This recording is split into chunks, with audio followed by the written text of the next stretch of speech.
Anabaptist are all types of different groups. Is Christians. I don't know if y'all know that, but there's all types of First Baptist, Second Baptist, Third Baptist churches. There's Methodists. They're still called Christians. Catholics call themselves Catholics, but they still relate in the Christian. And then there's usually Christian, Jews, and Muslims under the Abrahamic faith, meaning that they started with Abraham. Isn't that so? So this is how historically we start talking. Now, there was many world religions prior to the Catholicism, Jewish religion, Muslim religions, and pagan and Christian combined historically. So I've watched many shows on YouTube and the History Channel, and read Wikipedia, of course, and been with groups, and we have lots and lots of books. Now, I follow the traditions of publishers. I have Timely Manner Books, and my mother was a writer, and so I come from a long line of school teachers. Oh, wow. But they always had a celebration of mystic order of women in groups, and they come from different orders, and usually had something to do with women, goddesses, and moons, or the Eastern Star. Oh, okay. And you'll have to study that because I got to go as a child. Now, also in the Masons, my father dressed me up in my prettiest Sunday fluffy in the 50s and dressed me up and took me to Mason meetings for children, which sounds very spooky. Yeah, but they. You know, when you say that reminds me of the lodge. Okay, there's plenty of lodges. Those are called groups or clubs or secret orders. Kind of the same kind of understanding, though. Yeah, exactly. They're groups trying to educate themselves with more power as a group, and this is the one thing I can see is they're called fellowship lodges, and in universities they have fraternities for men and sororities for women. And they're all based on more than energy of people all doing the same thing, trying to educate themselves in camaraderie, having comrades and camaraderie, which I felt strange when my husband died as American veteran. He was a CIA spy. I can say that now that he's dead, for the CIA. But I learned a lot from him while I was married to him, Melinda. So there's a lot about you and me we don't know about each other. Right. So this is how people got to be in these groups and clubs and paid their membership dues. Right, correct. That's out of lodges because I've heard about it. I know that people I used to hear back when I was a kid growing up, that if you are a person and you leave your family and you want to move somewhere, you would hook up with a lodge or some organization and they help you find a job and make that happen. And I know people to be very, very active and social with those organizations, and they've never been, looking for a job. Always have, So there's pros and cons. I can't think of any of the cons except if you have people. Oh my God! I guess Janet's going to come on. Hold on, and I'll put them on here. Okay, hold on. Just everybody stand by. Hold on. Okay, standing by.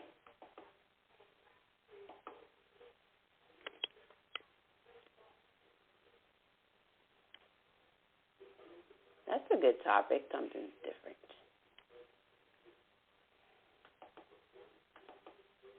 I'm on. She called, but she didn't want to come on. She's like, no. I didn't even tell her what the subject was. Oh, yeah. People are protected because of their political status. She was very much a political extremist on the left, as married to a Jew, Russian Jew doctor. But now her husband was the head director of our Ascension Ace Folk Life Center in Hawaii, and he and I knew each other for years, Melinda.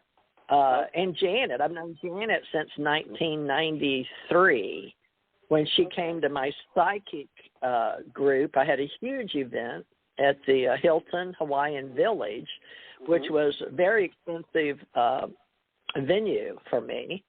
And my group that I told you, I've had groups, but I wasn't the head. So I was working at that time with a girl that had all the psychic readers down in Hawaii on Main Street, which was in Waikiki Village in Hilton, the Waikiki area, downtown Waikiki, and we had a lot of artists, including Red Skelton, Tony Curtis. But I was an artist, and I wasn't a druid or a witch. I was a psychic, and I still am, and I'm considered a empath, and I can foresee the future like Melinda can. So in today's world, in movies, they us precogs. I don't know if you saw the Minority Report, but we would be the women under the water with the we don't need that kind of water as far as I know, and they're not shooting fluids in our system, and we're not going to be controlled that way. But we, for whatever gifts, they called women that had these forethought gifts witches, but there's a whole story of men taking away our real estate in the past. So ergo, in this reality, I don't own any real estate. Do you own any real estate, Melinda, they can take from you? No. Oh, good. All right. So this is not a fear, it's a knowing. And so when you have a knowing in this reality, you just don't keep making the same mistakes in your life as you come back to this planet, if you're coming back to this planet. Now, I chose to come back to this planet to do this type of work, but I didn't really know I was going to be brave enough to introduce ancient world religions. I didn't know I was going to do that. I didn't even know I was going to do this today. So I had to pay a bill to be on here to do this. I only had one last month. Now, this is a report or it is. It's an oral report on Wiccan Today. Now, I don't know why it wanted to be discovered today on radio as a up-and-coming movement, but it is, and we're going to celebrate that as wise women with Melinda and Teresa, being that we're honoring everybody that do want to learn and educate and not be in fear of those with rituals and practices that have the time to go to these festive celebrations, solstices, and equinox celebrations. But in my reality, I've always known that they're part of me. Now, we have mainly, let me go back to this Wiccan topic, the honoring of a male god and a female goddess and the incorporation of herbalism and other natural objects into rituals is what is like ritual practices and are protected because they are part of our religion and our world thought. For Wiccans practice their religion according to an ethical code, and many believe in reincarnation, which I happen to. Now, growing up, it was against my religion because I was a Latter-day Saint, a practicing Latter-day Saint, being that I was sealed in the temple with my husband and children, which is also a ritual. And you have to be very clean, not smoke, not drink. I never did anyway, so that was right up my alley. But for many of you that are listening, I was a member May 10th, or was it May 12th? I think it was May 12th, 1972. Now, they've since killed me, so I'm no longer a member of that church not by choice, and nor did they excommunicate me. I've not been excommunicated at all. As a matter of fact, I've talked to the local bishop and know his name here locally, and I've talked to the elders that came by. But they were lacking education, and they had the lack of knowledge of their own church. Now, these are just boys. This is a ritual for the LDS church to go out after they become a certain level, and they're given after high school, 18. They can choose between 18 and 21, I believe, to go on a mission, or you can probably go on a mission all your whole life if you have the means. But this is just say the church will honor and respect your wishes to go out on a mission and spread the religion as elder. Well, no, they're not even elders. Well, we call them elders. Maybe they are. It's a ritual in the church where they become elders, and they're given the title elder this, elder that. And they wear these usually black tags with their name, and they usually wear white shirts and black pants or dark pants and a belt. And it used to be they always wore suits when I was growing up. And they would visit people in twos. They're always go in two or more gather in his name. He is there also, I imagine, as part of their ritual. But since I wasn't an elder, I wasn't indoctrinated into their being an elder and going out. But now the women, I've met 2 women at Walmart that were elder missionaries, but I don't know what they're called. Sisters, which is not like an elder. The sisters that's a different level, right? Different ritual. Right. Sister versus an elder is not the same, right? It's not. It's not the same. The sisters, we call everybody a sister in that church. Right. And I was sister parish when I was in Alabama, but now in Texas I was sister parish, and I went to the Alvin ward. And when I was a police officer, I was a law enforcement. How can I say this?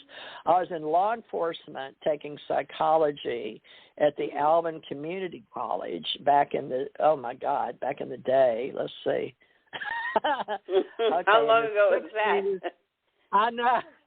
Were you even born yet? Let's see. I'm talking. You're probably.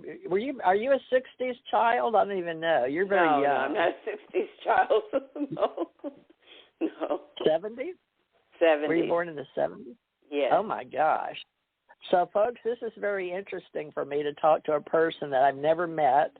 And she and I met actually, she and I may have a past life like my other sister in our Ascension Church, Ohana, ordained director is Sister Gwen, this is Gwendolyn. Now, I talked to Gwendolyn yesterday. That's a beautiful Wiccan name, but she's an Isis creator goddess from past lives. She's a woman of color, very beautiful black woman, and very ancient. She's my elder. She's 76. And she and I haven't studied together, but she's in movies, and she's in the middle. She couldn't come on today because she's in the middle of a negotiation for a movie. But we have a lot of women of color in Atlanta that study what we study, all the world religions, and how they are putting them into movies and writing scripts. She's a script writer. And also, I wouldn't say Billy Carson. She knows of him, but I met Billy Carson, and he's not any of this, as far as I know, elder, sister, brother, Wiccan, warlock, because we don't use warlock anymore, which meant warmonger. The male domination is also called witches. Mm-hmm. But Wicca is considered, like I said, believing we're incarnation, but let me go on with this. What is Wicca? Now, this is just an interpretation in words, and we do study words and epistemology because everything is sound and vibration, energy, essence, and Wicca is considered a modern interpretation of the pre-Christian traditions. So I want to say that again. Wicca is considered a modern interpretation of pre-Christian traditions. And most Christians that will really go back and study the world religions and where true Christianity came from, although we're going to share this in an open light that's positive and good for all world religions and all that aren't world religions that are philosophies. Hold on. I just woke up today, which doesn't make sense since I went to bed early and then 1 a.m., but I must have watched several Charmed ones on Netflix, but I didn't realize how much sleep I did not get. So though some involved claim a direct line to ancient practices, they may be practiced individuals or members of groups. Sometimes you may know them as covens, C-O-V-E-N-S. And this is something, we didn't care how many people were in our group. we went out on the beach, or we had goddess rituals, although we had a man come up and